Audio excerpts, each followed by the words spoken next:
All right, everybody. Thanks so much for stopping by another live episode of Real Estate Titans. I'm your host, Greg Fowler, traveling throughout the marketplace, interviewing the top real estate professionals in our field, essentially gathering insight, inspiration, really drives and motivates these top producers above and beyond everybody else in what I'd like to consider a real estate titan. Our very special guest and feature titan for today, Michael Hellickson, all the way from Washington. Well, technically not in Washington right now, but Michael, thanks so much for taking the time to be on the show. I appreciate you having me, Greg. That's awesome. Yeah, no, I would love to say that I was in Washington today, but as usual, I'm somewhere other than home today teaching. But that's all right. I love what I do, so it's all right. I love it. This man jet setting and teaching the best of the best about the best of the best in real estate. So, and we'll dive into that too. Michael, I'm so honored and I'm excited to have you on to share you and your story with the audience. So I just want to dive into the series of questions, get everybody to get to know you a little bit deeper, why you do what you do, the whole nine. So sure. I guess let's just start with telling everybody a little bit about yourself. Well, I started selling real estate a long time ago. I was in high school when I started selling real estate, and I was the top agent in my office before I graduated, which basically means that I was less broke than everybody else, but I was still broke. And so then I served a mission for the church for 2 years in Germany, and came back, got right back into it, hired my first real estate coach, hired my first assistant, and blew it up. And within, I sold real estate for just over 20 years. At one point in time was listing and selling very consistently between 120 and 180 homes a month. And we had, at one point in time, we had 16 agents total. And about 750 listings in active and pending status. I got a wife, 2 amazing kids, and 2 knucklehead dogs, but that's a whole other story. Love it. Of course, the fur babies, right? The fur children. I get it all the way through and through. But Michael, so I mean, incredible amount of time and thought process in the industry. But I wanna rewind into that initial thought process, being a young man, and why real estate? And why so young? I mean, what was the motivation? Tell us a little bit about that. Well, I knew I wanted to make a lot of money, and was reading a lot of books, and I figured that, where do people make, and most importantly, where do people hold their wealth? And that is in real estate. And then I thought, well, where do people make the most income so they can invest in real estate? Where do people make the most income? And it's in sales. And so I thought, well, real estate sales makes sense, right? So that's what I did. And sure enough, it worked out pretty good. Unbelievable. Through an honest due diligence and thought process, that completely makes sense.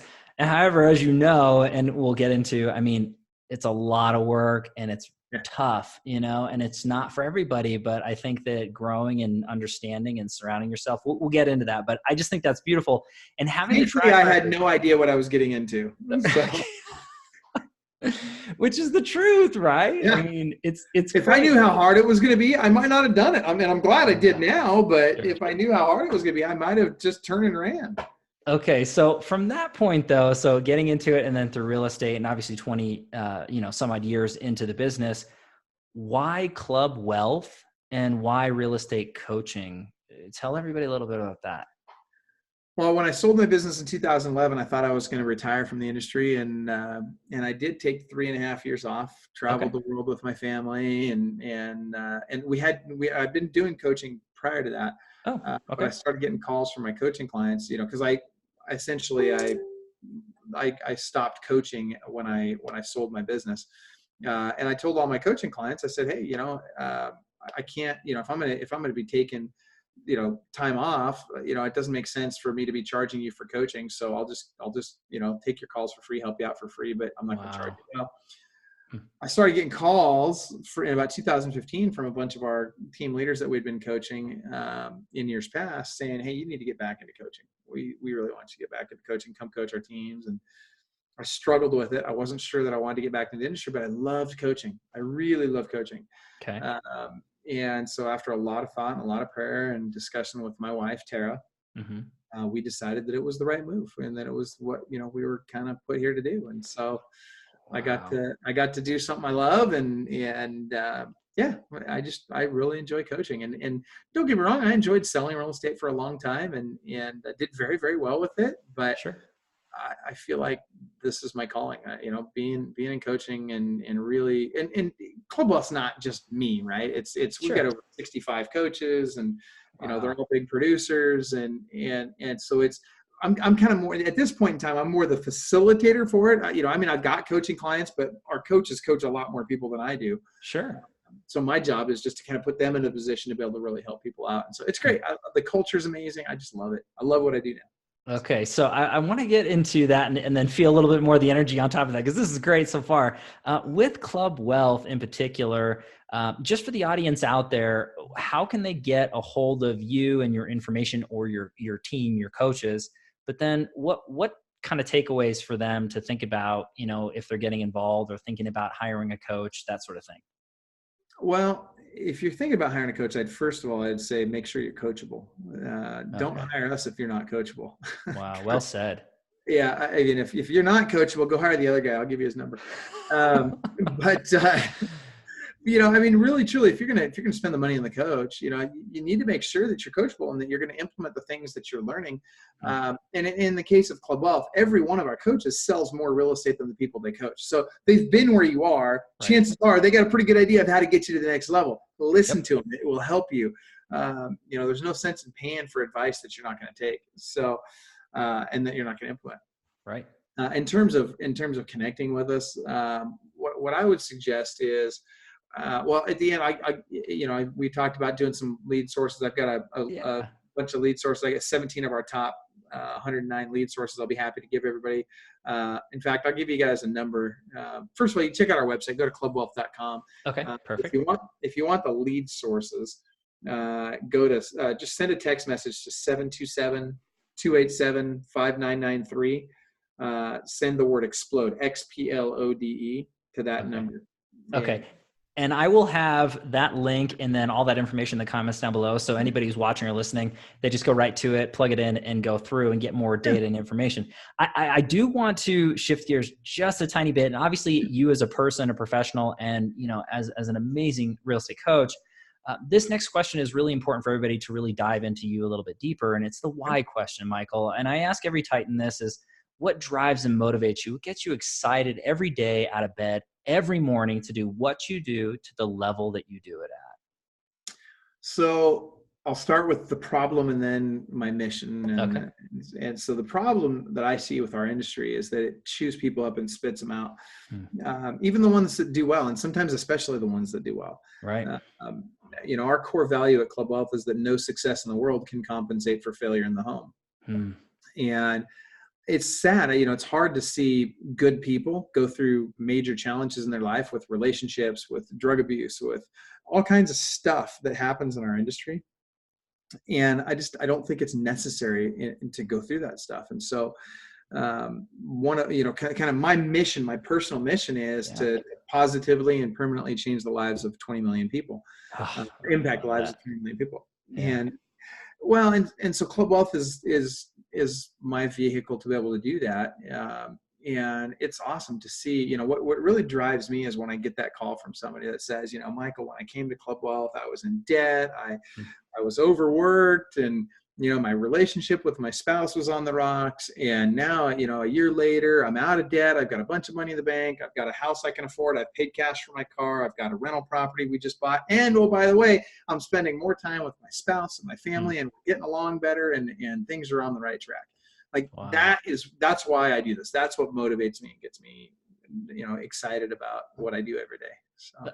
And I can feel that, and hopefully everybody can see that and hear that if you're listening or watching. But, when it comes down to it, Michael, I mean, those whys that you mentioned, impact and really, impacting the lives of so many others, it's above and beyond us. And I find that to be one of the most powerful whys and drivers out there. I mean, it's beautiful. The fact that you mentioned what's nice is I get to do it with people that I really enjoy. The coaches at Club Wealth they're the kind of people I want to be more like. Okay. And they're the kind of people I want my kids to become more like. And so for that reason, it's, and it's funny because when I got back into coaching, I didn't want to start Club Wealth. I didn't want to build this coaching company. Honestly, I thought about just going and being a coach at one of the other coaching companies out there and, helping out that way. but I just didn't feel like the values were the same. I didn't feel like the culture was really what I was looking for. Okay. And so we bit the bullet and went hog wild and built Club Wealth. And so it's been great. So. I love it. Well, and here we are. And I'm glad you did, Michael. And I know that there's thousands upon thousands of people that are also glad that you did.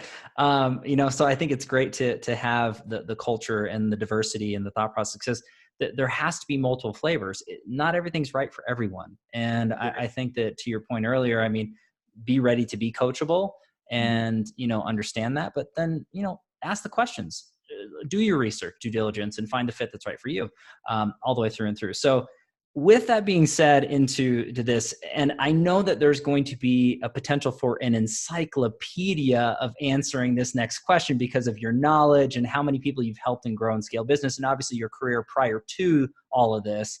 But this next question is a crowd pleaser. All the subscribers and viewers want to know what the Titans are doing or have done to grow and scale their business. So if you could look back at your career thus far and pick or choose one or two things that that you took it from one level to the next for your business, what was that for you, Michael? And what advice would you give to the audience? I can break down into one word: habits. Love it. Give me more. I really want more. Here's the way I look at it. So goals are great and all that, but here's the bottom line. Our habits define us. Our habits dictate our future, whether it's successful or unsuccessful. Our habits will define where we will go and what we will become. And there's 5 habits. If you want to be successful in real estate, there's 5 habits you have to really develop and embrace and really live at a high level. Okay. So habit number 1 is lead generation. And I'm not talking about calling FSBOs and expireds and cold calls, although those are great tools and those are great lead generation sources. There's over 2,000 lead sources in real estate today. Sure. So those are just a couple of them. There's lots of ways to do it without ever having to make a cold call or whatever. You know that, of all people. You know that. Yeah. But lead generation has to be a habit. It can't just be something we do when we feel like we need to. It has to be something that's a daily habit. Then lead follow-up. Yeah. Lead follow-up, again, has to be a daily habit. It's funny. You got these 2 massive companies out there, and I won't mention any names because, we all know who Zillow and Realtor.com are. But that's great. You got these 2 massive companies out there that figured out that real estate agents suck at lead generation, right? So they thought, well, hey, these guys suck at lead gen, so why don't we go out and we'll do it for them, and we'll charge them a bunch of money for it. We'll take their data and we'll use it to go generate leads, and then we'll sell it back to them. And guess what? We bought it and we're paying $10 million. And I'm not criticizing those guys for it. Hey, more power to them. They figured out there was a need in the marketplace. They filled the need. They made a bunch of money doing it. And then they figured out, after making all this money doing that, then they figured out, hey, wait a minute. There's something that real estate agents are worse at than lead generation. And it's lead follow-up. Wow. So why don't we take that over for them too? Enter Zillow Concierge and OpCity, right? Game over. So all of a sudden they're making money on that, and they're starting to take more and more and more of the pieces of things that real estate agents do. They're taking over. Now we're paying them for it, and real estate agents wonder why there's so much downward pressure on their commission. Well, get in the habit of lead generation and lead follow-up. Then, this is the next one they're going to take over for us. Mark my words, this is coming. Next, it's lead conversion. You got to learn how to convert the leads at a high level. Right. It's not enough to just generate leads. Generating leads, by the way, super easy. Sure. There were 85 million leads in real estate last year, and 5.5 million sales or something like that. Wow. So it's literally, there's 10 times more leads than sales. There's more than 10 times more leads than sales. So leads are easy. Leads are easy to get. Following up, that's where the fortune's at, and it's also very easy, right? It's just be consistent, and we've got a system for that. And then there's the lead conversion. Here's the biggest problem with lead conversion. You know who's great? Who's better at lead conversion than real estate agents? Drug dealers. We're going there, everybody. Let's dive into this. Let's go down this rabbit hole, Michael. I'm just telling you. I mean, think about it. Here's arguably the stupidest group of people on the planet, right? They've got a product that kills their clients, that can get them and their clients thrown into jail, and yet they're better at lead conversion than real estate agents are. You want to know why? Why? Because they understand the fundamental rule. The fundamental rule is First one's free, then you got to pay. Wow.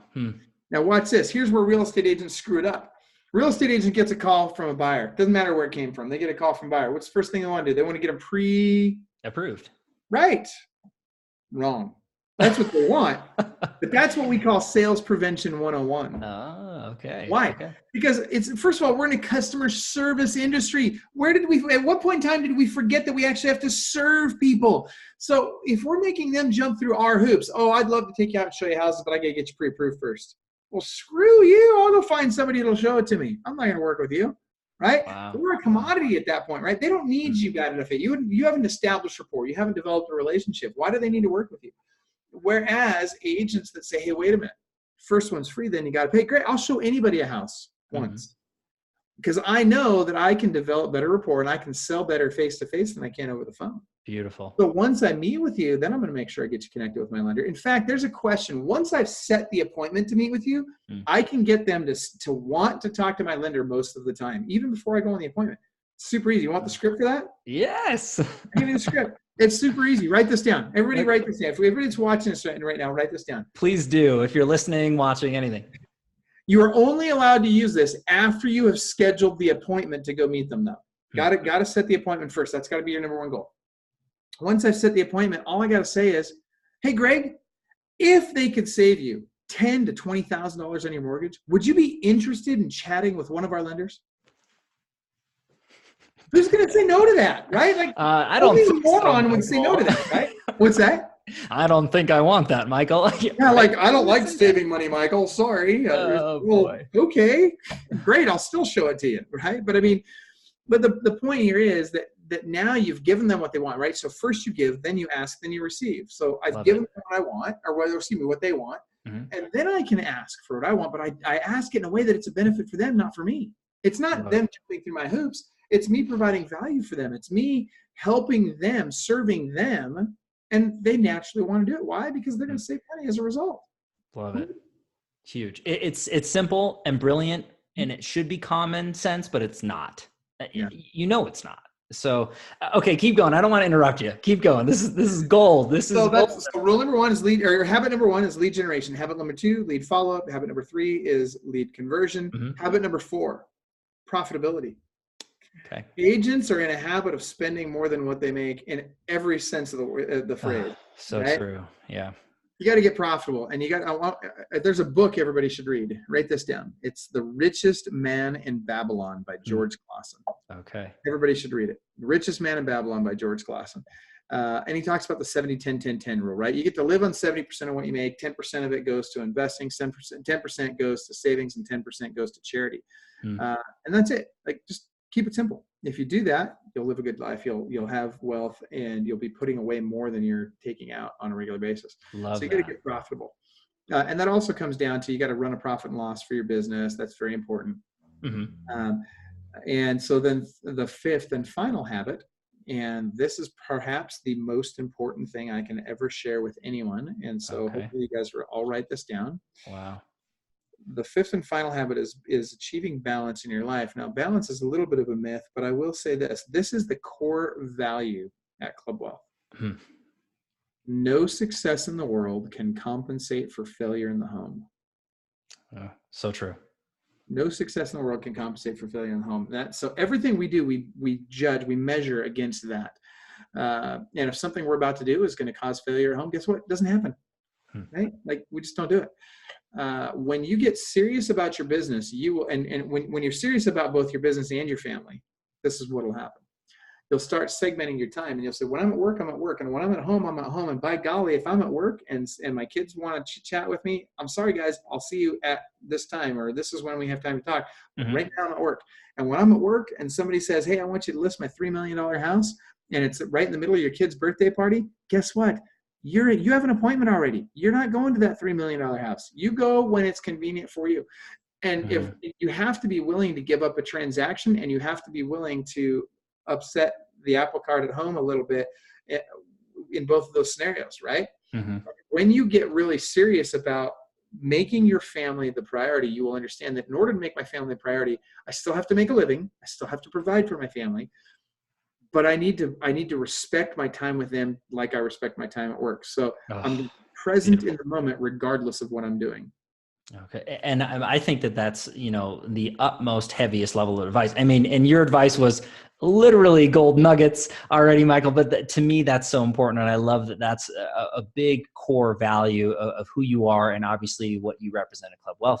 And there's so many professionals that I've talked to over all these years that that's one of their biggest pain points is being able to kind of have that time away. They feel like they're turned on 24 hours a day, 7 days a week, 365 days a year, and they never get a break. That's right. But I'm a firm believer that everything happens to us into our lives, good, bad, and indifferent, we do to ourselves. There's no question. Of our design, right? Regardless of where someone's at right now, you're getting what you deserve. You are reaping what you sowed. And let me tell you something. And are there bad things that happen to good people, and are there things that are beyond our control? Yes, understood. Sure. That being said, we all get to make choices every day. And we get to live with the consequence of those choices. You can choose the action or you can choose the consequence, but you can't choose both. Right. If you want to change your outcome, change the habit. I can tell you right now, Greg, if I went back and I looked at every agent that's watching us right now, I can go back and I can look at your schedule for last week, and I can tell you what you're going to make next year. If I know that and your average sales price in your market, I can tell you how much you're going to make next year within about $10,000. Wow. All you got to do is look at your schedule from last week. Oh, okay. That will tell me the story. It's that simple because it's our habits that define us. And so if you want to change that outcome, you got to change the habit.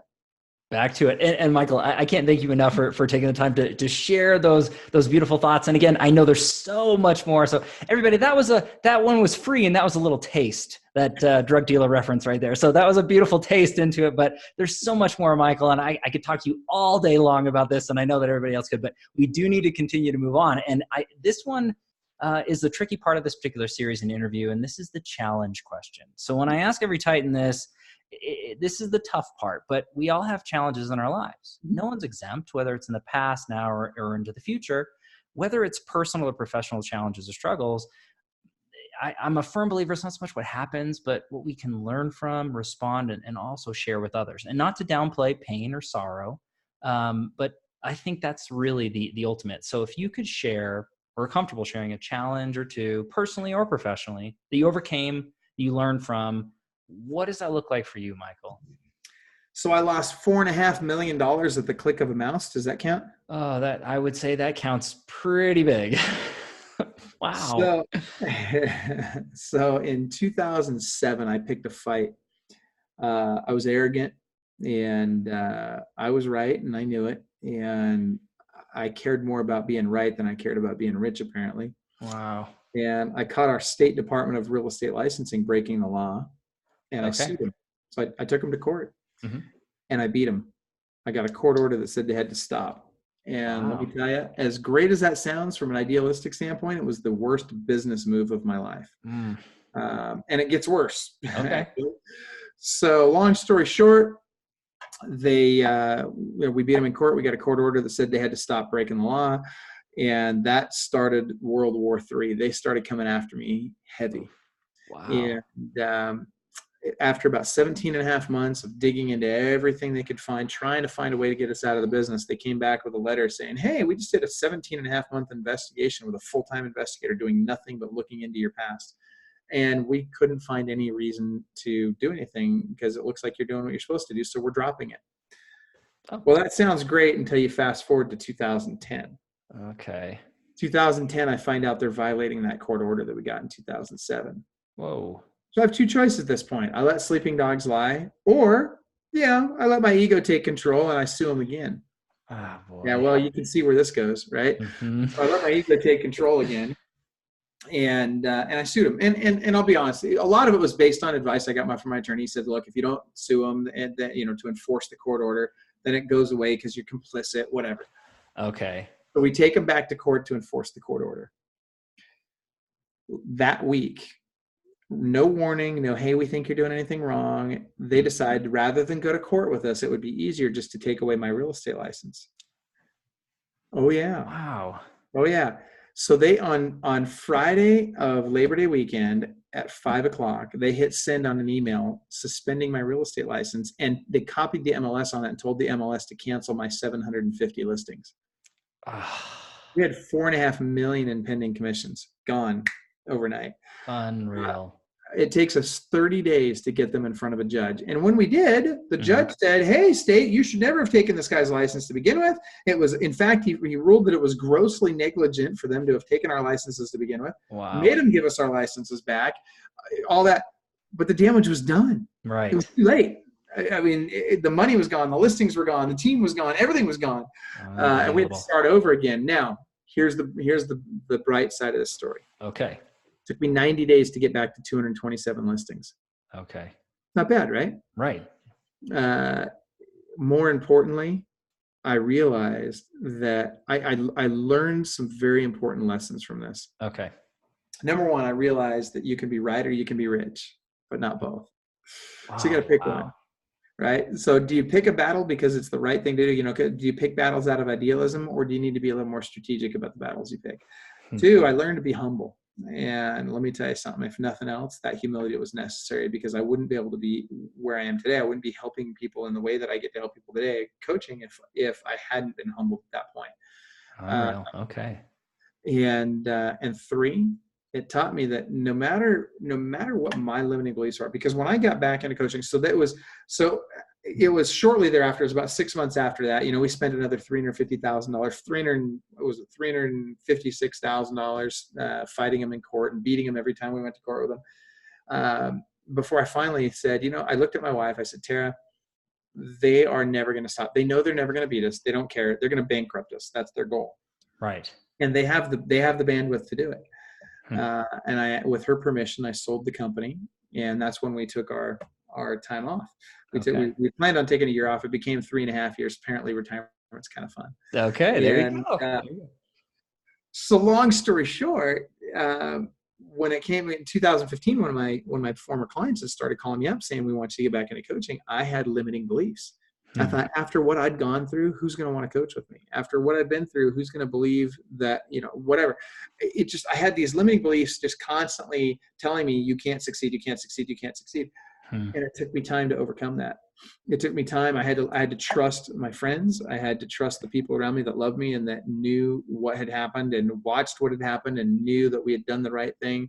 And they convinced me to get back into coaching. And from that day, it took us 2.5 years to become the number one coaching company in the team space. And we've grown tremendously since then. And so so I guess the next piece would be, it taught me to overcome limiting beliefs. And to me, that's an amazing story in and of itself. And so many, thought processes go into my head. And I know that everybody out there is like, oh my gosh, I can't believe that Michael went through that.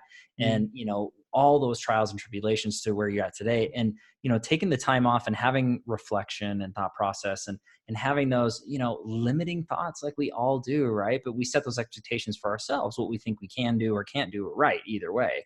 So I think that to that level and to your level at that thought process, no matter what any of us are going through, there's something worse happening, and we just need to understand and be blessed at what we have and know that we can keep moving on.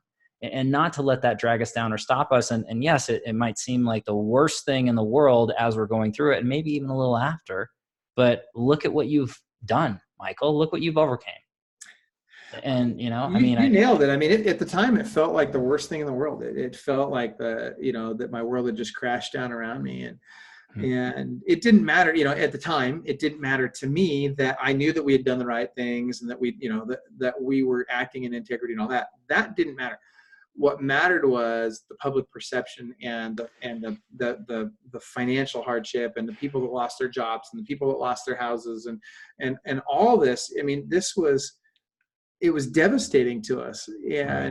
And yet, with the help of good friends who knew what had happened, who had been there every step of the way, and who believed in us, we were able to overcome that. And you nailed it. No matter what you're going through, somebody else is going through something worse.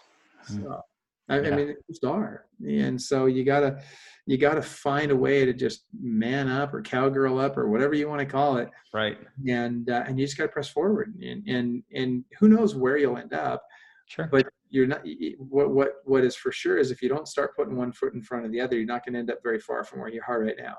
That's so true. And to my thought process, to everybody out there too, that always brings into my mind it's everybody's reflecting on where we've been, right? And I am a firm believer when it comes down to it, it's where we're going, right? What are we doing into the future that really matters? And if you had stopped at any given time and you had just let it sit there and you didn't keep moving forward, you wouldn't have been able to touch all the people that you've touched, Michael, and made the influence and impact that you have. So that's, to me, the moral of the story is just keep moving, because you don't know what impact you're going to have. And if you were to stop at any given point, that's just sad for the world, sad for everybody out there, in my opinion. So you know what they say ego stands for? Edging God out. And think about this for just a second, right? And I've got a call I've got to get on. We're a little bit over time here, but sure. I'll share this before I forget. I want to make sure I share this because this is so important. When we choose to stop moving forward, when we choose to stop putting one foot in front of the other, what we're saying is we don't trust God. What we're saying is I'm so defeated, I'm so beat up, I'm so down and out that not even God can help me move forward, and that's ego.